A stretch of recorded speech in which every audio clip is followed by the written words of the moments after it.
Creo que de todos los días, Raúl, y que pudiese haber pasado, como que la imagen que teníamos de ese domingo, lo que él hizo, que pudo, de una manera u otra, sabemos que se pudo despedir, yo creo, uno de los días más sagrados del año, y yo creo que él tiene que estar muy, pero muy agradecido con Dios que le haya dado esta última oportunidad. Bienvenidos al Gordo y la Flaca. Gordo y la Flaca, gracias por estar con nosotros en este día, Raúl, en que, como saben, ayer, Raúl, amanecimos con la inesperada noticia. No era inesperada. No era inesperada porque ya la gente sabía que el Papa iba a morir, no sabían cuándo, tenía varios problemas de salud y lo habían mantenido vivo en el hospital.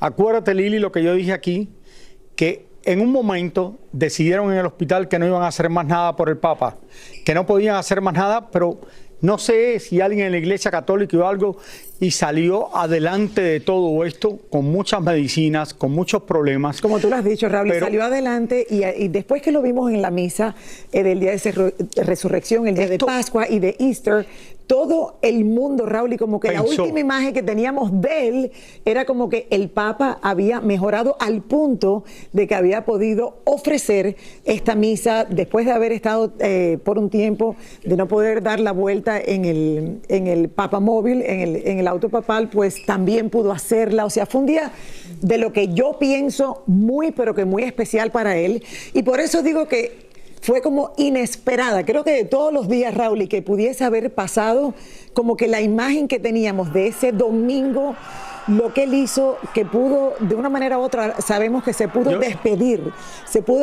yo creo, uno de los días más sagrados del año, y yo creo que él tiene que estar muy, pero muy agradecido con Dios que le haya dado esta última oportunidad. Yo creo que lo más interesante es que pudo, de una manera u otra, bendecir a las personas el domingo de resurrección allá en Roma, que al principio no se esperaba ni que él hubiera podido estar allí, pero sí lo hizo.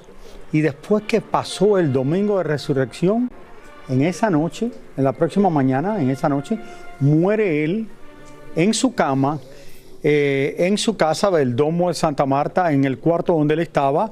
Dicen que no sufrió cuando murió, pero es algo interesante. Falleció que tranquilo. Después de dar y bendecir al mundo entero, entero, esta es una de las personas más importantes cuando en el yo mundo, digo que era inesperado, es que muere, que dice, no, ya pasó todo esto, ya voy a morir, y pasó esto. Ayer no tuvimos programa porque teníamos una cobertura especial de Noticias Univisión, de todo lo que estaba pasando allá. Ya hoy estamos allá, tenemos a Tania Charri. Vamos hasta la Ciudad del Vaticano con Tania Charri, quien acaba de llegar, para que nos cuente qué es lo que está sucediendo. Así es, Tania, sé que aterrizaste hace pocas horas. ¿Cómo está el ambiente allá? Adelante. ¿Cómo estás, Lili? ¿Cómo estás, Raúl? Efectivamente, nos encontramos aquí en la ciudad de Roma, en el Vaticano. Vinimos inmediatamente en un vuelo de muchas horas aquí para vivir esto que está pasando en Roma, y es la muerte del Papa Francisco. En estos momentos lo que se siente es como mucha tristeza, pero también mucho respeto. Desde que llegamos en el aeropuerto hay diferentes afiches, por decirlo de alguna manera, diciéndole al Papa gracias. Muchos billboards que dicen así, simplemente gracias, ni siquiera el nombre de él ni nada. Aquí, en estos momentos, como bien sabemos, ya el cuerpo del Papa Francisco se encuentra en la capilla de Santa Marta, donde él vivía, de la residencia de Santa Marta. Nosotros fuimos, esta residencia, para explicarles un poco en donde nosotros estamos dentro del Vaticano, queda en la parte de atrás, y nosotros fuimos hasta allá porque queríamos saber qué era lo que estaba pasando, qué era lo que estaba viviendo. Vimos muchísima gente entrar, están miembros del ejército apostados allí en la puerta de la residencia de Santa Marta, donde está el cuerpo del Papa Francisco en la capilla. Estuvimos hablando incluso con algunos de los miembros del ejército. Si tenemos las imágenes, pudiéramos ponerlas en este momento, y nos decían que obviamente el ingreso, que en algunas oportunidades se pueden ingresar algunos invitados, está restringido solamente para los trabajadores de allí. Ahí están las imágenes donde ellos me están diciendo, incluso ese miembro del ejército me dijo, yo conocí al Papa, muchas veces él salía y hablaba con nosotros aquí también. Solamente personas que están trabajando allí solamente las personas que están trabajando allí en Santa Marta son las personas que están dentro. Ya el Vaticano ha dado a conocer muchos detalles de los momentos de la muerte del Papa Francisco. Lili, Raúl, como tú decías, él se despertó a las 6 de la mañana y empezó a sentirse mal, ¿no? Empezó a sentirse mal y de inmediato su asistente y su enfermero privado llamaron a la clínica de Roma, al Hospital General de Roma para que estuvieran todo listo. Llamaron también a la policía para que hicieran una escolta para que el Papa fuera trasladado. Eso fue a las 7 de la mañana. Pero a las 7:35 la policía ya recibió otra llamada diciendo que ya no era necesario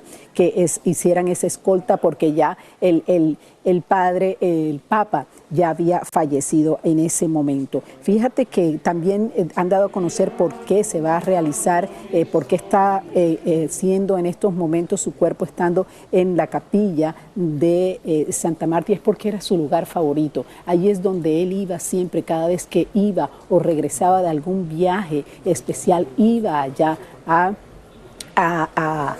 orar, a rezar siempre. Hay muchos mandatarios confirmados para el próximo sábado, que será el día del funeral, Lili, Raúl. Incluso ya se confirmó la presencia del príncipe Guillermo en representación del rey Carlos, porque se ha dado a conocer, y según un comunicado, ellos dijeron que el rey en estos momentos está tratándose, sabemos que tiene tratamiento contra el cáncer y no puede estar viajando. Por eso va a estar el príncipe William en representación. También ya se ha confirmado la presencia del presidente Trump y muchos mandatarios. Y esto se prevé que va a ser, la asistencia va a romper récord, porque el récord lo tenía cuando murió el Papa Juan Pablo, que vinieron aproximadamente 1 millón de personas y muchos millones lo vieron a través de la televisión, y se espera por lo que el Papa conglomeró muchísimas personas, viajó muchísimas personas de otros países, se espera que vengan para el funeral, y tuvimos oportunidad de hablar con muchísimas personas sobre su sentir de lo que está pasando en estos momentos en Roma, y aquí están. Venimos en un tour, precisamente incluía visita al Vaticano y nunca esperamos encontrarnos con esto. Sabíamos que estaba enfermo, sin embargo, el que haya coincidido con nuestra presencia significa mucho y lo recordaremos siempre. No se esperaba esta noticia, ¿no? O sea, creímos que ya estaba, que había mejorado, y pues no se esperaba esta noticia. Desde un principio, desde que asumió su papado, que hizo a un lado parte de las tradiciones y siempre estuvo más de la parte del pueblo y de los humildes. Consternados, pero tenemos que estar firmes. Sabemos que la iglesia pues mantiene a tanta gente concentrada, y hoy nos tocó la bendición de estar aquí, de verdad.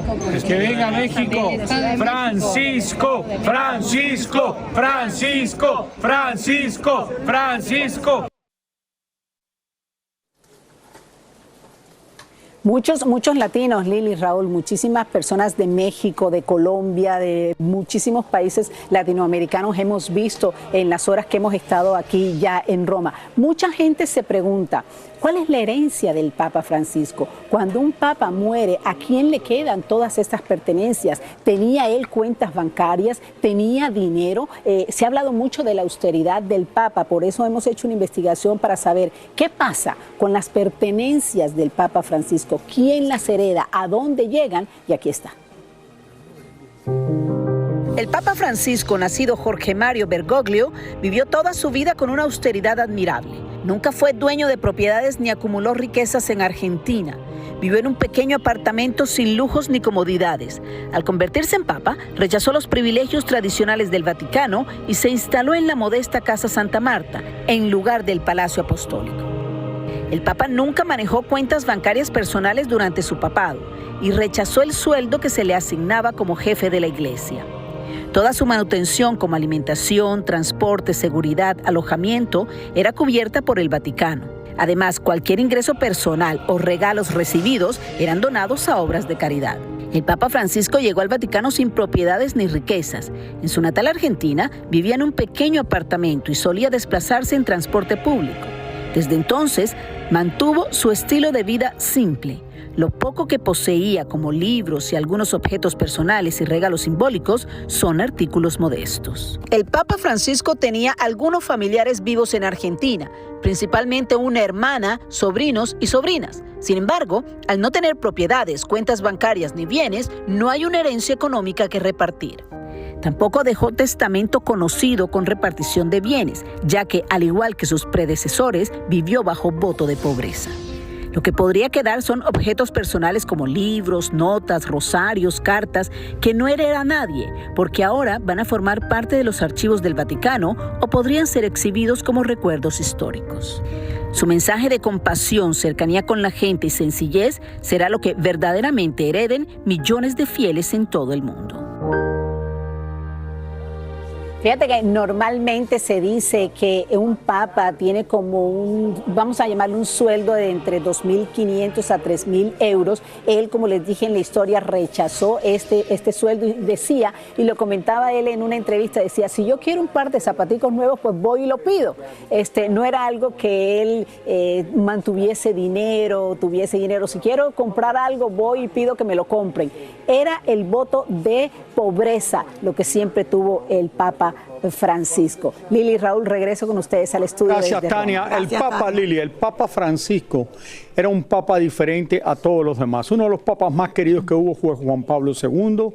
Después vino el otro papa que se retiró en el medio de su reinado porque la Iglesia Católica estaba pasando por un momento muy difícil cuando estaban buscando y saliendo los curas que habían abusado niños pequeños y todo eso, y por eso fue una de las razones que el otro papa, no solo de salud, que se retiró. Cuando llega el Papa Francisco, es un hombre que viene de Argentina y que no quería nada extencioso, no quería estar viviendo en el palacio papal, quería estar viviendo en el Duomo de Santa Marta, que fue como un pequeño hotel que construyeron cuando vinieran a Roma los cardenales, los arzobispos, los curas, para el conclave que va a haber ahora.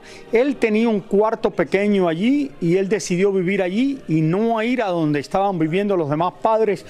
La iglesia que lo van a sepultar, donde él quiere, es una de las iglesias más famosas de Roma también, pero usualmente a los papas o lo sepultan debajo del Vaticano. En el Vaticano siempre. Exactamente. Parte de la historia. Este es el primero en 100 exactamente. años. O dentro del Vaticano, como Juan Pablo II. En el Vaticano. Todo esto yo lo he visitado, después voy a hablar de esto un poco más adelante. En varias ocasiones he tenido la dicha de hacer esto.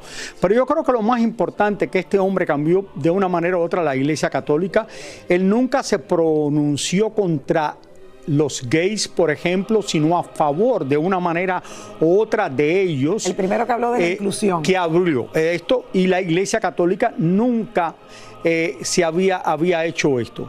Dice, no, después hasta tuvo que decir, no, exactamente esto no es lo que yo quería decir, pero sí fue lo que él trató de decir. Trató de cambiar la Iglesia Católica por completo en un momento difícil que estaba pasando la Iglesia Católica, pero sigue siendo la religión con más fieles alrededor del mundo. Claro, y al final, Raúl, fue controversial. Claro, obviamente muchas personas que piensan que la Iglesia Católica tiene que quedarse conservadora, al abrirse de esta manera creó mucha controversia que en el día de hoy creo que la gente la mira con admiración y con respeto, porque es el único que se ha atrevido a hacer estas cosas, y creo que esa es la herencia más grande que vamos a recibir de este hombre, que vamos a recordar para siempre. Fue el primer papa latinoamericano en llegar, Raúl, a esta posición en el Vaticano, y ¿qué les puedo decir? Uno de los más queridos, como tú lo dices. Lo más interesante de todo esto es que recuerden, para ser papa te tienen que elegir.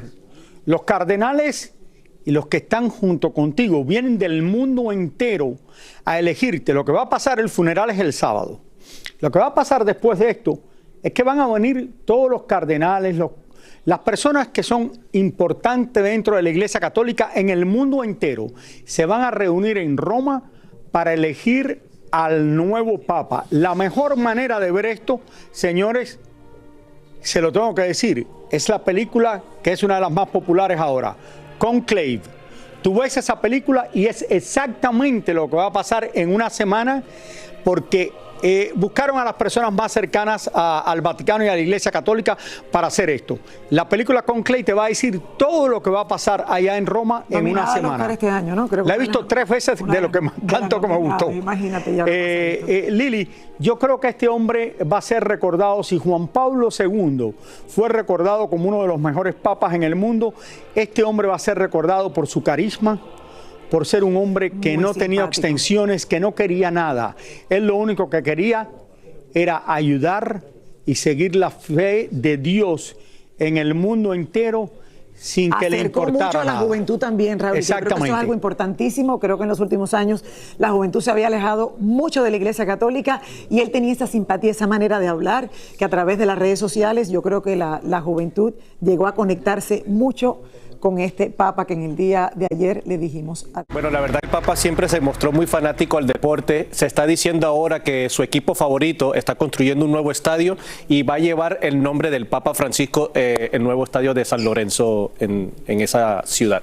Roberto, siempre lo que es la religión ha estado involucrada en el fútbol argentino. Si tú recuerdas, cuando Maradona metió el gol de mano en el Mundial de México, decían, es la mano de Dios. La famosa mano de Dios. Siempre han involucrado el fútbol en Argentina y ganar la Copa Mundial y todo eso, con todos los problemas que tiene el país, en que Dios lo está ayudando. Pero me llamó mucho la atención que Pelé es su jugador favorito. Exactamente. Y es un brasileño, es como decir el enemigo de Argentina. Pero sin lugar a dudas, Pelé era quizás el mejor jugador. Sí, exacto. Gracias, Roberto. Gracias a ustedes. Gracias. Lili y Raúl, fíjate que el Vaticano ha sido muy abierto con referencia a todo lo que fueron las últimas horas del Papa Francisco, el último contacto que él tuvo con el público, que fue el domingo de resurrección. Dicen que cuando él se levantó, su enfermero privado, su asistente, le dijo, ¿usted cree, su santidad, que quiera ir a la misa y compartir con la gente? Él dijo que se sentía con fuerzas para hacerlo y por eso apareció en la misa con esas palabras últimas que dijo hacia los feligreses que estaban allí presentes, incluso después que hizo un recorrido en el papamóvil que normalmente lo hacía, y cuando regresaron, antes de descansar el domingo en la tarde, le dio las gracias a su asistente, a su enfermero, por haberlo devuelto a la plaza de San Pedro, algo que él quería muchísimo. Nosotros aquí en Roma hay muchísimas historias que tienen que ver con el Papa Francisco, y nuestro compañero Jordi también se ha dado a la tarea de buscar muchísimas cosas. ¿Cómo estás, Jordi? Estás desde muy temprano aquí en Roma y has encontrado algo interesante e increíble. Yo, Tania, llegué unas horas antes que tú, llegué a las 3 de la tarde al aeropuerto de Fiumicino, y lo que hice, me fui directamente al restaurante favorito del Papa, un restaurante donde solía ir los domingos a comer, y pude conversar con el propietario, que si te parece vamos a ver lo que nos dijo. Qué maravilla. El Papa Francisco tenía varios restaurantes favoritos en Roma, entre ellos Tre Pupazzi, un lugar a pocos metros de la Plaza San Pedro en el Vaticano que frecuentaba cuando era cardenal. Su dueño nos cuenta cuáles eran sus platos preferidos. Digamos que tenía varios platos siempre de comida típica romana. Puede ser la carbonara, la matriciana, la cacio e pepes.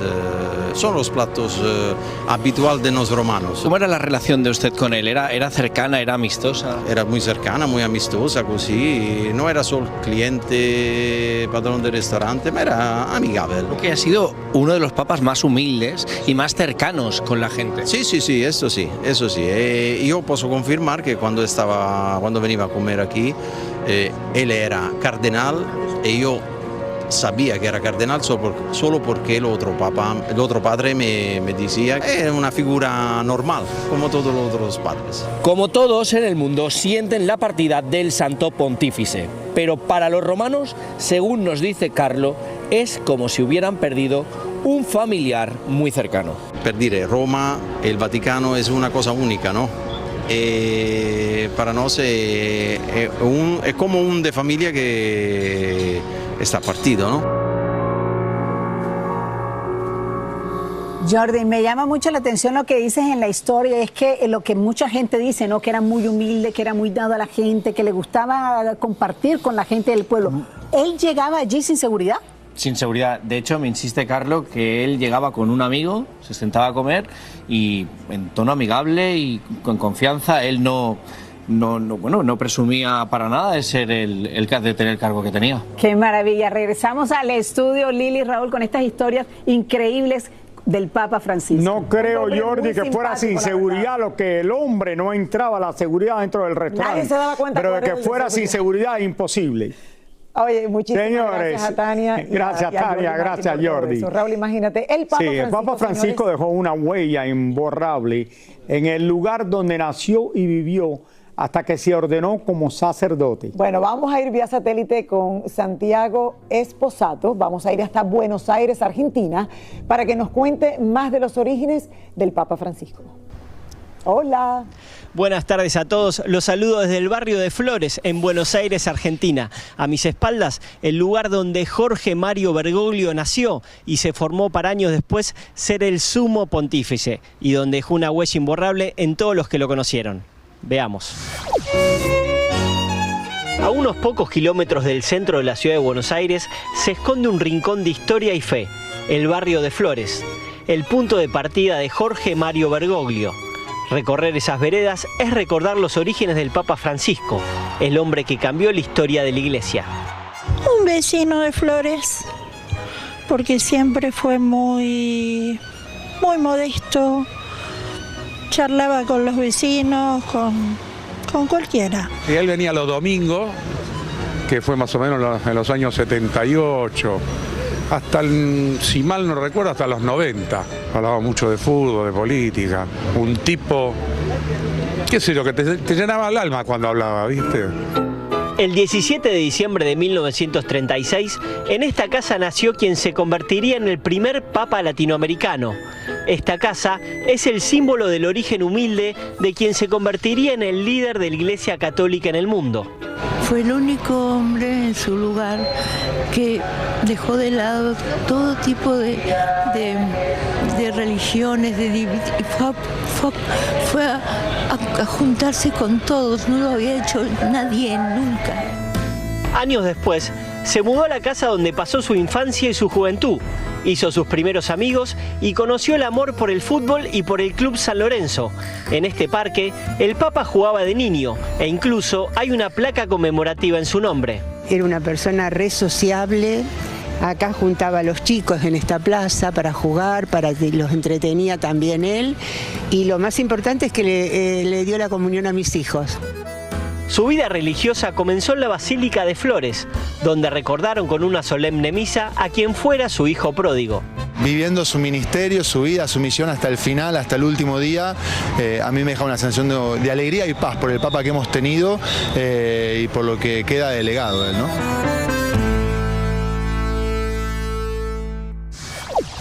De las calles de Flores al corazón del Vaticano, la historia de Jorge, un vecino que jamás olvidó sus raíces. Acá, entre misas y fútbol, se forjó su vocación de servicio. Hoy, el barrio lo recuerda no solo como el Papa, sino como el pibe que corría por estas veredas, sin saber que sería el hombre más poderoso del mundo. Esto es todo desde Buenos Aires. Regreso con ustedes a los estudios del Gordo y la Flaca. Muchísimas gracias. Y algo interesante, Lili, que quizás mucha gente no sabe. Sí. En todo el tiempo que el Papa fue Papa, nunca regresó a Argentina. Visitó el mundo entero, pero nunca volvió a poner pie en su país. Hizo 60 viajes. Todos los viajes que hizo, nunca volvió a su país. Es raro, ¿no? Que esto le dolió también a mucha gente. Por otro lado, yo dije que, oye, que el Papa no venía aquí. Pensé que había ido al restaurante mientras era Papa. No era cuando era Papa, era cuando era cardenal. Por eso no tenía que ahí no necesitaba guardar. Y le interesa a todo el mundo ser amigo del Papa. Obvio. Sí. Luego, imagínate las conexiones que pudiese tener el Papa. Demasiadas personas en el mundo que son fieles a la religión católica. Raúl, algo que a lo mejor se ha hablado mucho de su salud en los últimos tiempos, pero pocos han recordado que él a los 21 años perdió la parte superior del pulmón derecho. De un pulmón, sí. Y obviamente cuando hablamos de estos últimos días podemos conectar fácilmente los problemas respiratorios porque originalmente pierde la parte superior del pulmón derecho, por una neumonía que se le puso muy fuerte, siendo muy joven. O sea que pasó 67 años, señores, sin esa parte del pulmón. Y mira, cuando se nos va es obviamente por problemas. Mañana vamos a tener más de todo esto y recuerden, el funeral del Papa es este.